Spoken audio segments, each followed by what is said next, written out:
Oxigenando Ideias para a Saúde apresenta novo episódio sobre inovação na saúde. Olá, seja muito bem-vindo ao podcast Oxigenando Ideias para a Saúde. Eu sou Eduardo Mangione, CEO da ePharma, e convido você para se conectar às tendências e novidades junto aos protagonistas que estão transformando o mercado de saúde no Brasil. O metaverso está em alta em vários setores, seja no cinema, no comércio, em jogos digitais, na educação e na medicina. O chamado universo virtual busca reproduzir a realidade usando tecnologias como realidade virtual, realidade aumentada e a internet.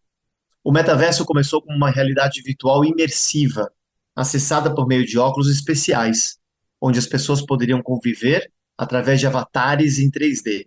No ambiente hospitalar, as tecnologias permitem que um paciente seja submetido a uma cirurgia com um especialista que está do outro lado do mundo, usando robótica. Antes de executar o procedimento, o cirurgião poderia explicar o problema e o passo a passo do que seria feito com a realidade aumentada, tanto para o paciente quanto para a equipe médica. Para entendermos um pouco mais sobre essa revolução que chega à área de saúde, vamos começar com o médico Heron Werner, coordenador do laboratório The Biodesign Lab da DASA e da PUC-Rio.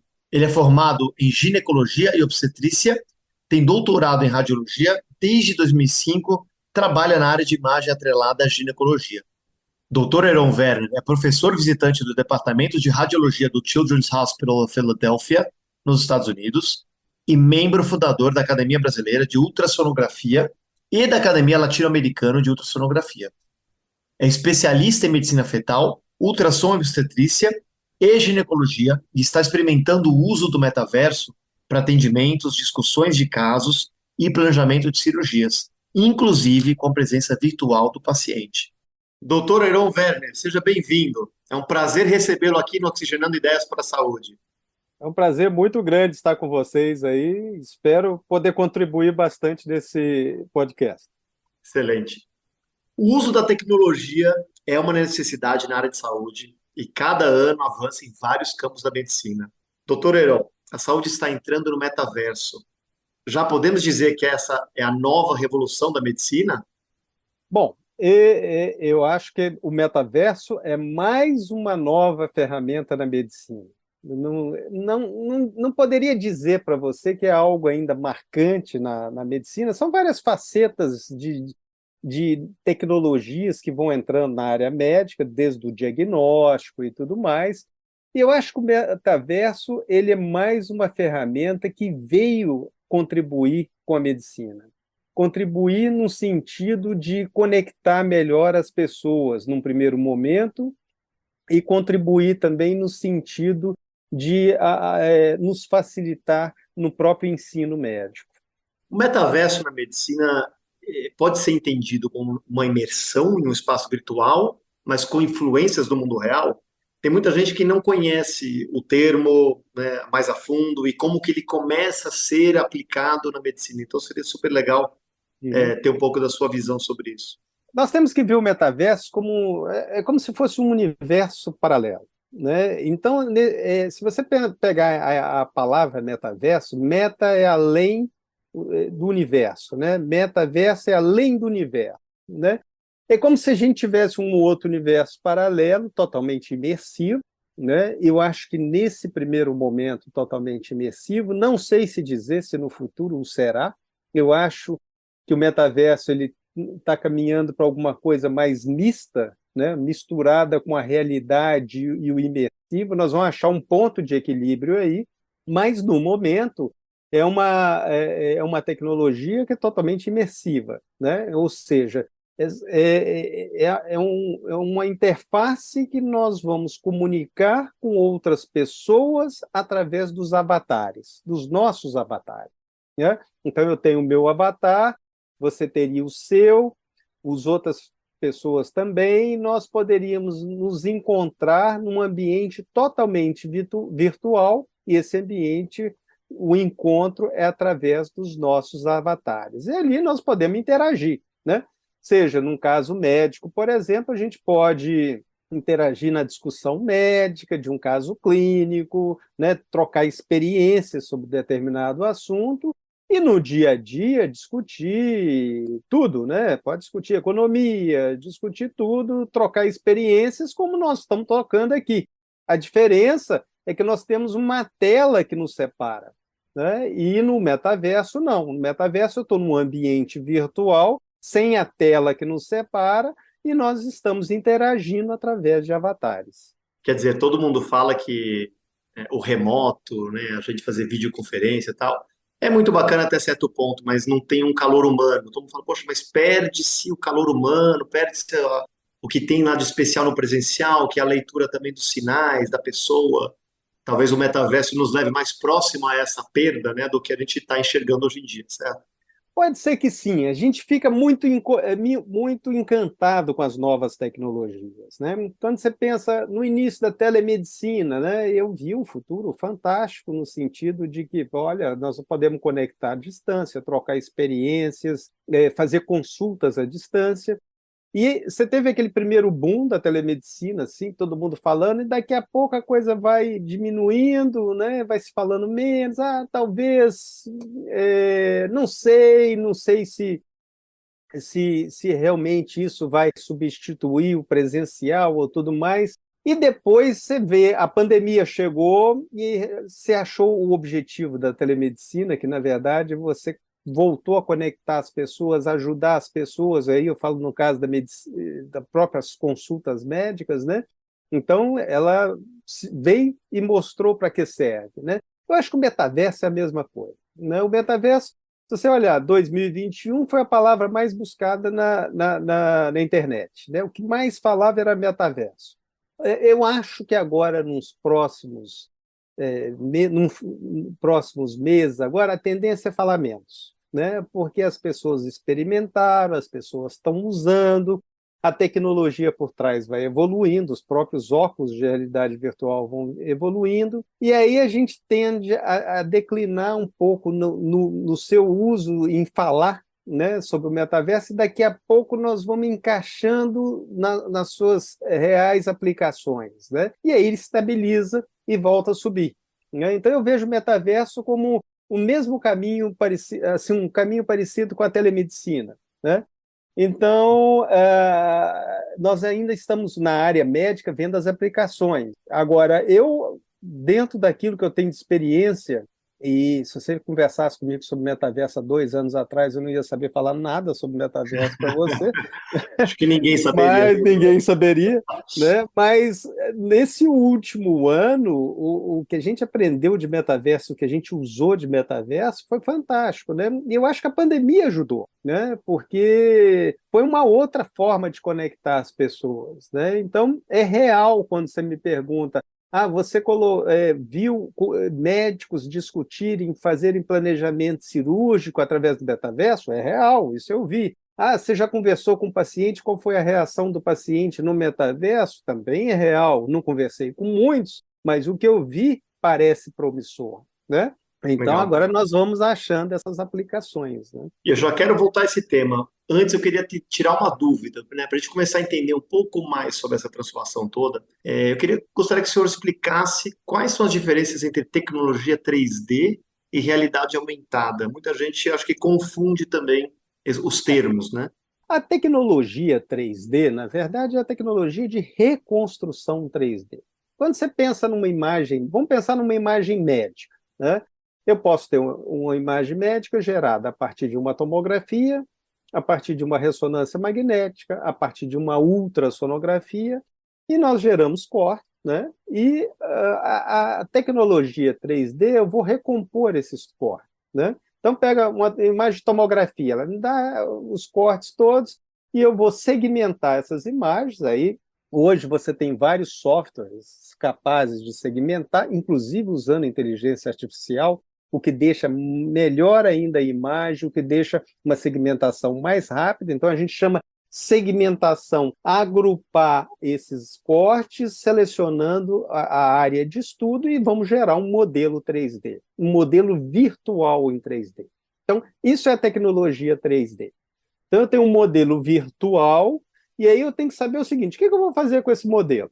Dentro da área médica, por exemplo, eu posso gerar uma exportar esse 3D virtual numa linguagem de uma impressora 3D e aí gerar, por exemplo, aqui, ó, gerar um modelo impresso em 3D, né? Aqui um feto, por exemplo. Ou então eu posso jogar nessas tecnologias virtuais, né? Realidade. Vamos pensar o seguinte: vamos agrupar tudo no que a gente chama realidade expandida, né?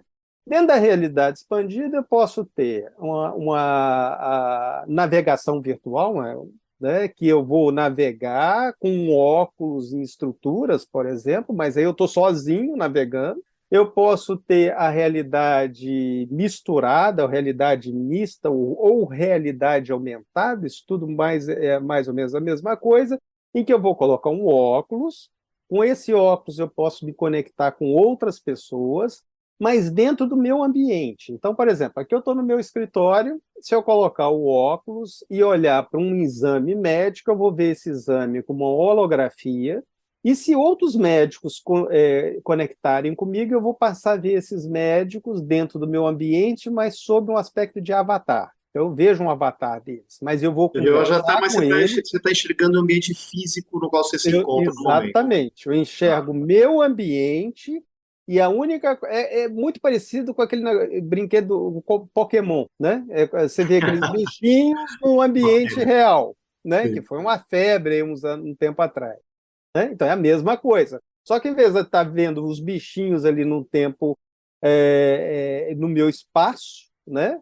Seja numa praça, no meu escritório, eu estou vendo o meu exame. Né? E se outros médicos chegarem, eu vou estar os vendo como avatar, e eles, onde eles estiverem, eles vão estar vendo o ambiente deles, vão estar vendo o mesmo exame que eu estou vendo e vão estar me vendo como um avatar. Né? Mas o interessante é que eu posso conversar com eles como eu estou conversando com você. E nós podemos, juntos, manipular o exame, aumentar o exame, diminuir a imagem, decompor a imagem, ou seja, se tem um tumor junto de uma traqueia, por exemplo, eu poderia tirar o tumor, separar e tudo mais, né? Então, isso é uma realidade que a gente chama misturada, é a realidade aumentada, né? Ambiente é a mistura do virtual com o físico, né? E eu acho que a tecnologia está caminhando para mais ou menos algo intermediário. Quando a gente vai para o metaverso, a gente tem a mesma interação, só que aí é um ambiente completamente virtual, né? É uma sala virtual, essa sala não existe, né? Ela é virtual. Eu vou entrar com o meu avatar, você vai entrar com o seu avatar, todos entram com o avatar e nós vamos estar discutindo o mesmo exame. Só que ali é tudo virtual, os avatares, o exame e a própria sala. Então, nada daquilo real existe, né? O efeito disso é mais ou menos a mesma coisa em termos de discussão. Por exemplo, eu já discuti com a mesma equipe como experimentos, né, um determinado caso clínico, usando um óculos de realidade misturada, mista, e também usando um óculos de realidade totalmente imersiva no metaverso. Claro, claro. Eu acho Talvez que as no aplicações futuro... no futuro sejam diferentes, né?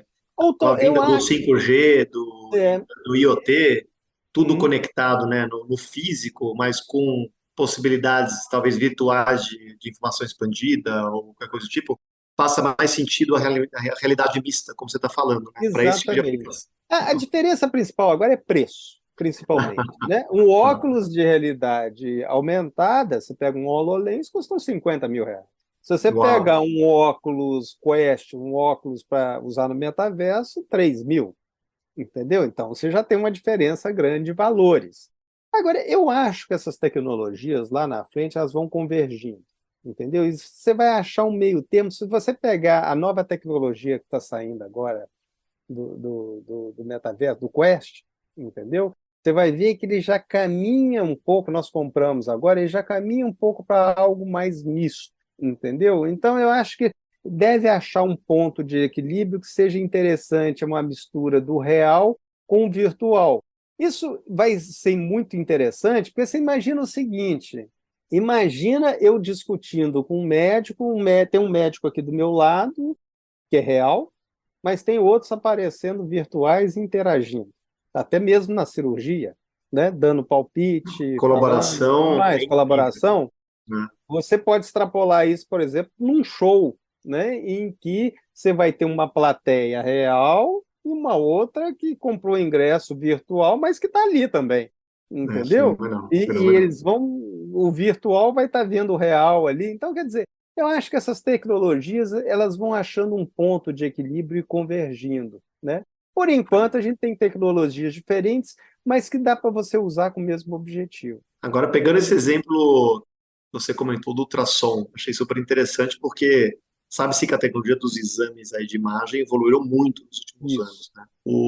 Já é comum, né, fazer ultrassom 3D, né, e acho que permite aí ao médico uma melhor visualização da formação do feto, né, um pouco Uhum. do ambiente da mãe. Mas qual que é a vantagem para o paciente, assim, mais a fundo, né, e até para o médico, no uso do ultrassom 3D em comparação com o tradicional ultrassom 2D? Nós temos duas coisas distintas que as pessoas me perguntam. Uma é o seguinte: essas tecnologias, como imersivas, elas melhoram o diagnóstico? Não, isso não. Ela melhora uma comunicação. Elas vêm para melhorar a comunicação. O ultrassom 3D, ele pode melhorar o diagnóstico? Eu acho que pode. Se você me perguntasse isso há uns anos atrás, a tecnologia de ultrassom 3D, ela começou a ganhar um boom mais no início da década de 90, né? Naquela época, se fazia muito rostinho do bebê. Por exemplo, vamos pensar no ultrassom obstétrico. Rostinho, rostinho. E ficou aquele estigma de que o ultrassom 3D é para fazer rostinho. E não é, né? O que é interessante do ultrassom 3D é, antes da imagem 3D, é que ele faz uma aquisição volumétrica. Então, ele me dá os pontos X, Y, Z.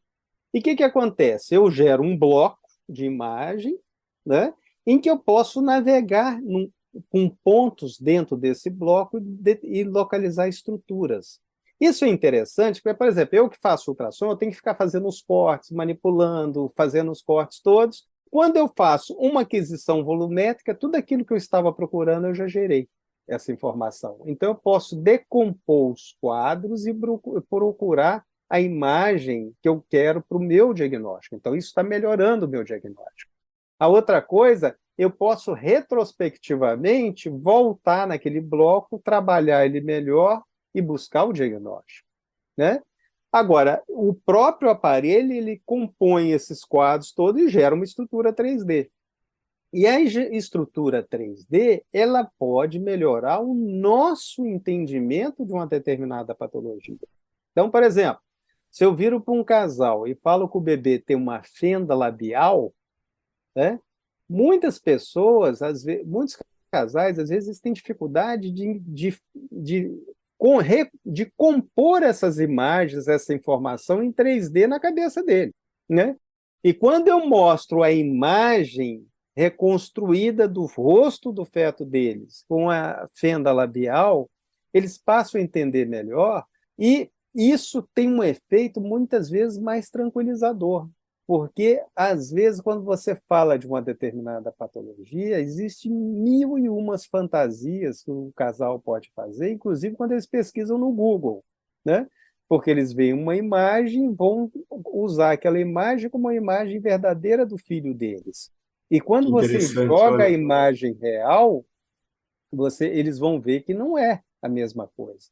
Nós temos variações anatômicas, né? Claro, Variações no grau de comprometimento, que são diversas, né?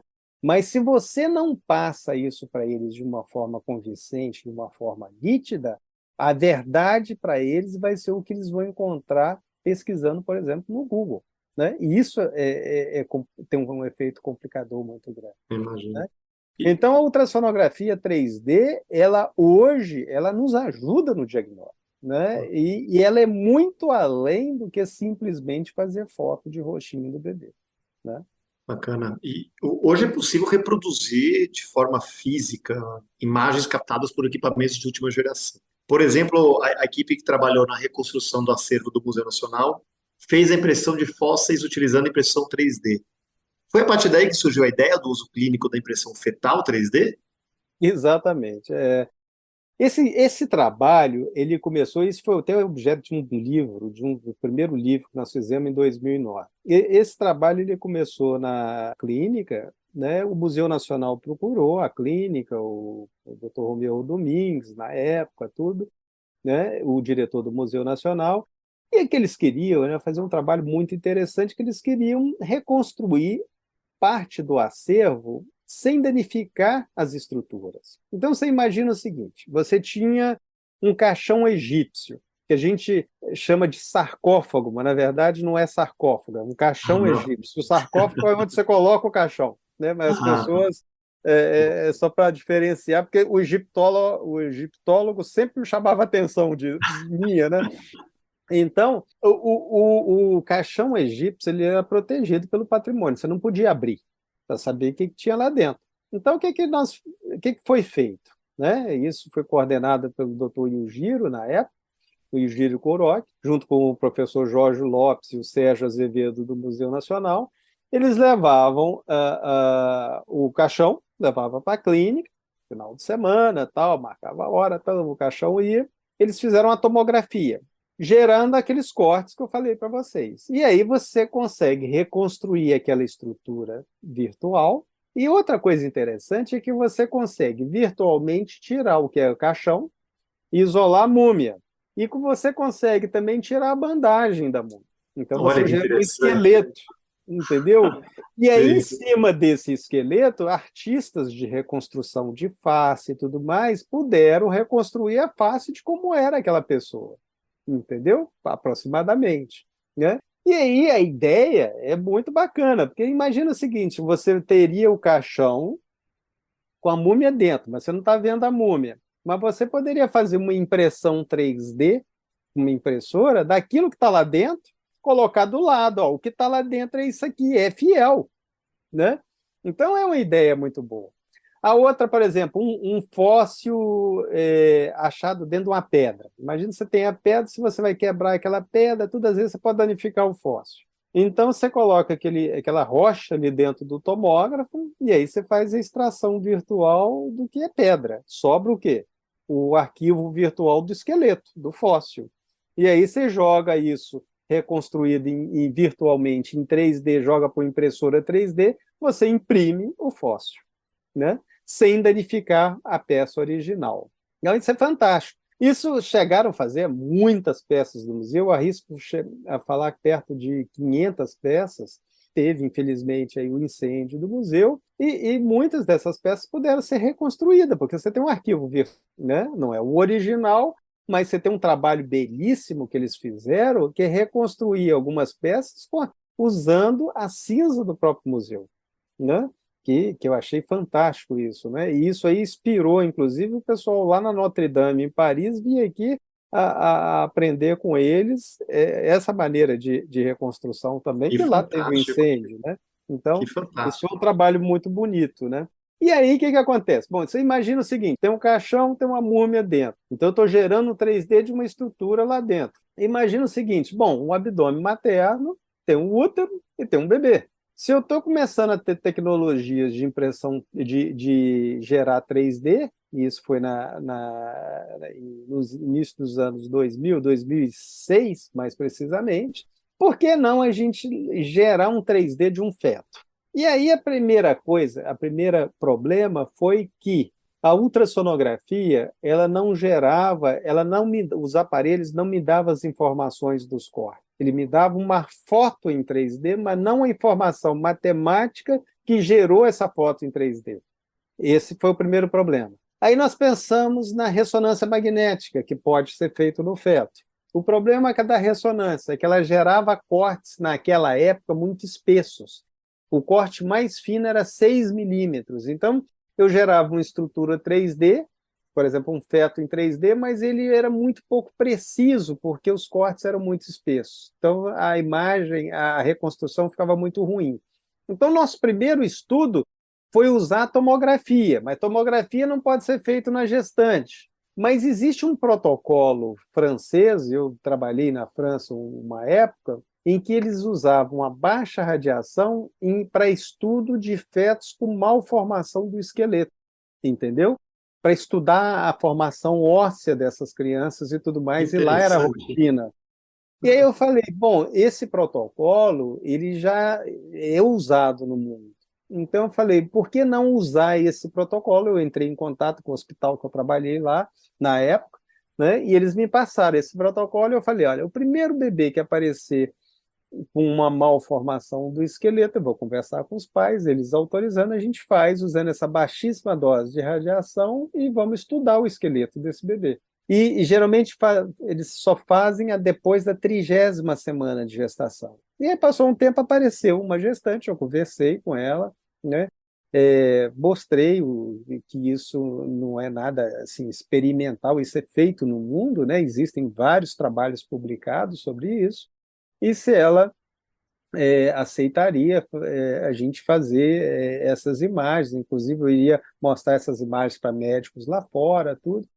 E aí nós fizemos, então, a tomografia. Gerou, então, o esqueleto de um feto em 3D, né? E aí nós jogamos essa informação, essa reconstrução, para uma impressora 3D. Então, foi a primeira impressora em Uau, 3D no mundo de um feto saindo. E isso eu mostrei num congresso médico, todo mundo interessante. achou que fosse uma quebra de paradigma e tudo mais. Porque você imagina o seguinte, primeiro, os médicos, na maior parte, 99,9%, nós estamos falando de 2007, 99,9% dos médicos nunca tinham escutado uma impressora 3D.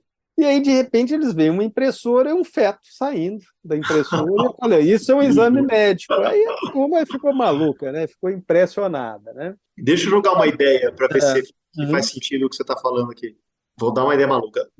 Se eu pego um exame de ultrassonografia 3D, faço uma imagem física de um feto, como se fosse um boneco, como você está explicando aí.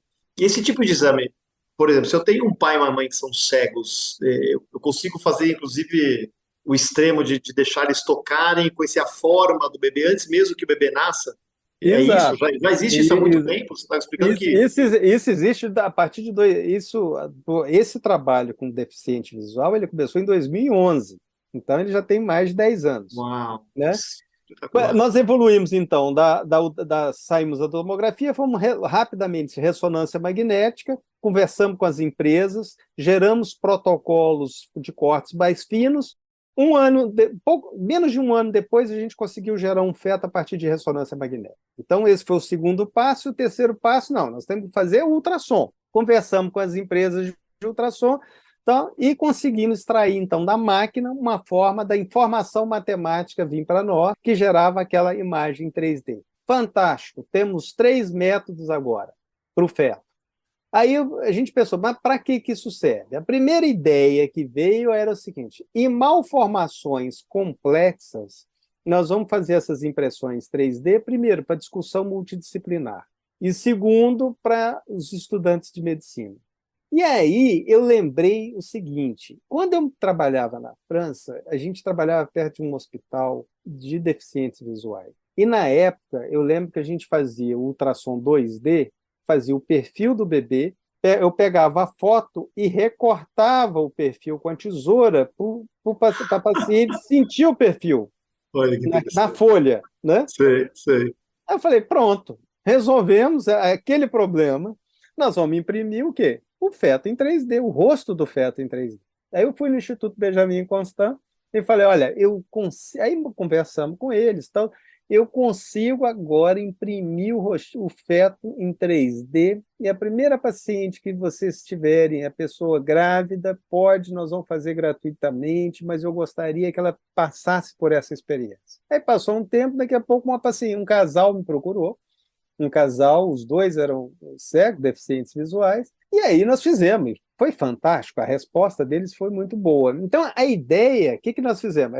Eu fazia o ultrassom, eu narrava o exame para eles, contava como é que estava o feto, como eu fazia lá na França até, e aí eu pegava, escolhia a melhor imagem em 3D, reconstruía essa imagem e ia para uma impressora 3D. Não dava para fazer na hora, porque primeiro, você tem que primeiro segmentar a imagem, leva tempo, preparar a imagem virtual. E segundo, colocar numa impressora 3D. Então, na época, a gente levava, isso em 2011, em torno entre 5 e 10 horas para fazer.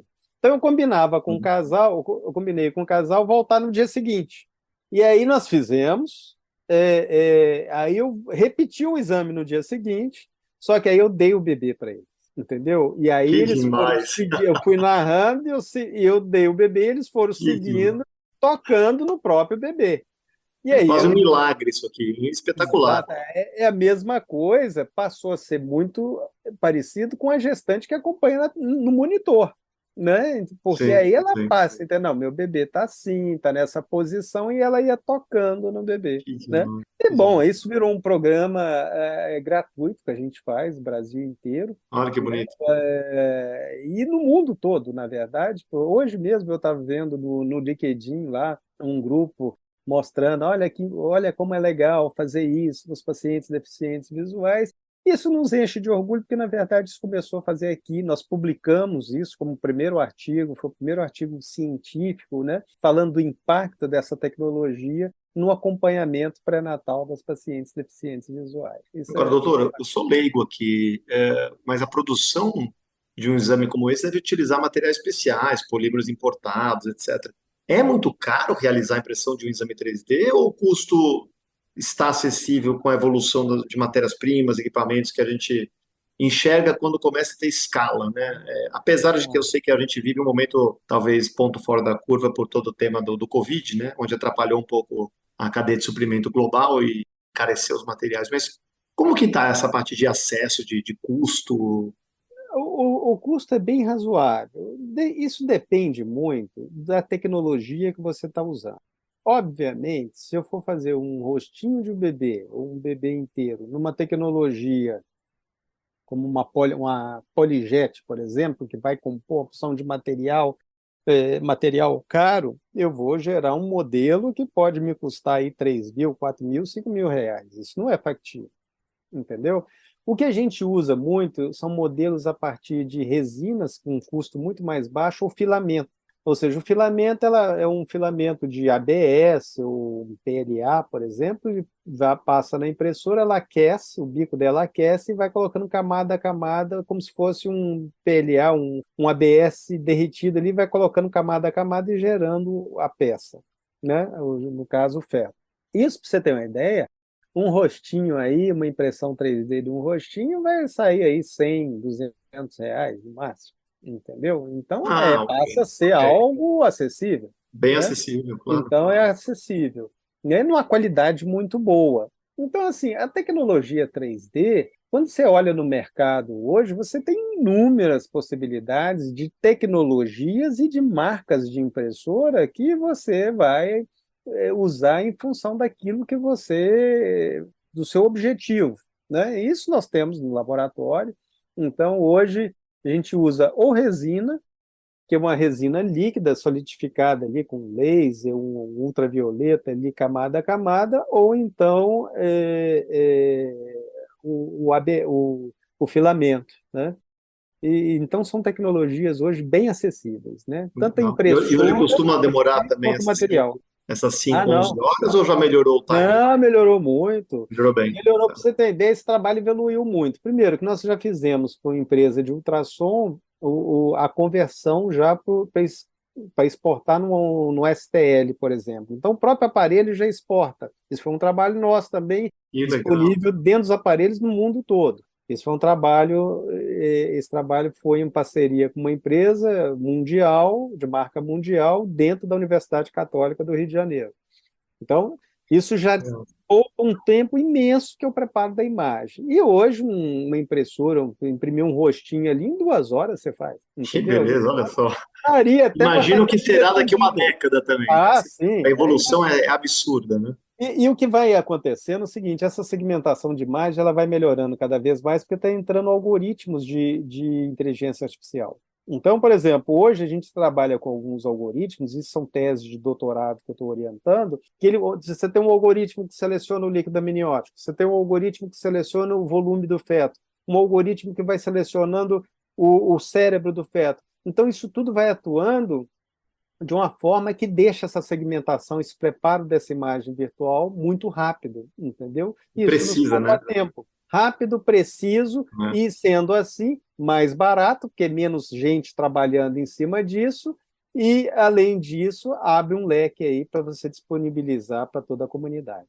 Muito interessante, doutora. Você é realmente uma mosca branca nessa área, porque eu nunca tinha ouvido falar de tanta aplicação, né, de impressão 3D e tal. Super bacana. Só que agora eu vou abrir um espaço diferente, nosso bate-papo, para um jogo rápido. A gente costuma no podcast ter um espaço para conhecer o doutor um pouco melhor também como pessoa, né, e um pouco dos seus gostos pessoais, tá? Então é para responder rapidinho o que vier na cabeça, é um bate-bola, tudo bem? Vamos lá. Legal. Então, primeira perguntinha, qual filme ou série que marcou sua vida? Bom, eu gosto de filme, né? Assim, eu gosto muito de filme assim que fala de liderança, eu gosto muito de filme policial. Então, assim, um filme, se você perguntar uma série, uma trilogia que eu já vi talvez umas 5 vezes, eu adoro o Poderoso Chefão. Eu adorei Clássico. ver um clássico. Eu acho que ali, apesar né, de ser máfia e tudo mais, você pode tirar dali liderança, você pode tirar dali muita coisa, Eu entendeu? sou fã de Então, Caterina. eu sou fã daquilo ali, dos atores, entendeu? Legal. Eu gosto muito de filme de tecnologia. Um dos primeiros filmes, assim, eu citaria, por exemplo, hoje que eu vejo muita inteligência artificial, tudo, e a primeira vez que assim, a gente começava a ouvir muito inteligência artificial foi aquele filme até do Spielberg, AI, né? AI, exatamente. 2000, no início de Filmaço, 2000, que é um filmaço. filmaço. Hoje, é engraçado que naquela época eu pensava, nossa, será que vai ser assim as pessoas, robôs, igual a gente, tudo? Hoje eu já vejo a inteligência artificial completamente diferente, entendeu? Eu vejo como algoritmos nos ajudando realmente no Aplicações. dia a dia, né? Aplicações e tudo. Eu vejo no meu dia a dia, hoje tem inteligência, no nosso dia a dia, né? Claro, Se você olha do seu smartphone, você tem, né? Ou tá no próprio cheio delas. trabalho ali, né? Está cheio. Então, selecionando casos mais complicados, nos ajudando no diagnóstico e tudo mais. Então, isso é fantástico, né? Essas ferramentas. E aí, seguindo esse ritmo de tecnologia, o próprio Spielberg ele repetiu um filme em 2018, que é Jogador Número Um, né? E aí aplica também no metaverso, né? É um exemplo Exatamente. do metaverso, E sabe né? É que um exemplo. eu li É, esse livro um ano antes de sair o filme, sem antes. saber que ia sair o filme. Olha que É, interessante. é fantástico. Esse filme eu já vi umas 3 vezes também, Espetacular. porque eu tento puxar o que estava vendo lá e eu vejo uma semelhança. Quando você vai ver o garoto ali correndo para um quarto, para aquela área ali, para colocar o óculos e entrar no game e tudo, nós temos uma reunião semanal, né? Que às vezes eu corro também, vou para o quarto, coloco o óculos para encontrar com as pessoas. Então eu falo, poxa, eu estou vendo, eu estou fazendo aquilo que eu Que vi num filme em fantástico. 2018, Que entendeu? fantástico. Então, você vê como é que as tecnologias vão chegando realmente, incorporando no nosso dia a dia. Olha, o smartphone é uma coisa impressionante, isso faz parte da nossa vida, né? E há um tempo atrás era um telefone, poucos tinham, né? E hoje tudo seu está ali dentro do smartphone. Então, eu acho que nós vamos devagar, a gente vai incorporando essas tecnologias de alguma forma, né? Legal. E, doutor, o livro que você acabou de falar, talvez aí o jogador número um, né? Não sei se tem mais algum livro que você recomendaria pra gente? O livro, eu terminei um livro que é do. Eu acho que ciência, a gente tem que sempre ver o papel da ciência na nossa vida, entendeu? Então, as pessoas às vezes acham que ciência contrapõe a religião, essas coisas, e nada disso, né? Eu vi um livro muito interessante que é uma discussão bem animada, assim, do Frei Beto com Marcelo Gleiser, entendeu? Que é sobre fé e ciência, né?